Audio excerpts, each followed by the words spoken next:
এবারের মার্কা ঢেকি মার্কা।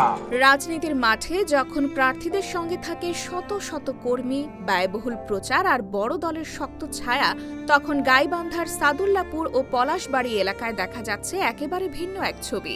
কোনো বহর নেই, নেই পোস্টার ব্যানারের ঝলক, নেই মোটরসাইকেল বা দামি গাড়ি, আছে শুধু একটি পুরনো বাইসাইকেল, কাঁধে ঝুলানো একটি হ্যান্ড মাইক আর মানুষের কাছে পৌঁছানোর দৃঢ় সংকল্প। এই নীরব কিন্তু দৃঢ় প্রচারের নাম আজিজার রহমান।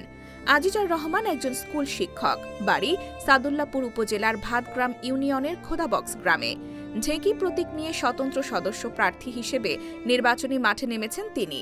প্রতিদিন ভোর হলেই পুরনো বাইসাইকেলের প্যাডেলে ভর করে বেরিয়ে পড়েন গ্রামে গঞ্জে, হাটে বাজারে, কখনো রোদে, কখনো কুয়াশায়, কখনো মানুষের ভিড়ে, আবার কখনো ফাঁকা রাস্তায়।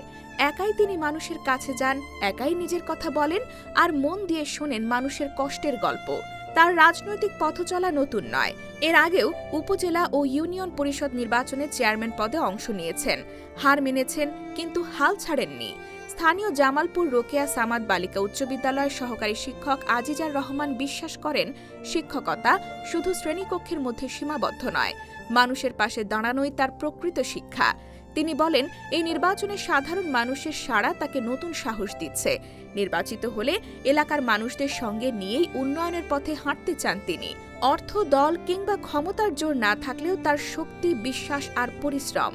তার দাবি, এই ৩২৯টি গ্রামের এমন কোনো রাস্তা নেই যেখানে তার বাইসাইকেলের চাকা ঘোরেনি।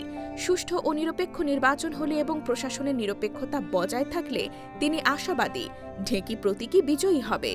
এই লড়াই কেবল একটি আসনের নয়, এটি সাধারণ মানুষের স্বপ্ন আর সংগ্রামের প্রতিচ্ছবি হয়ে উঠেছে।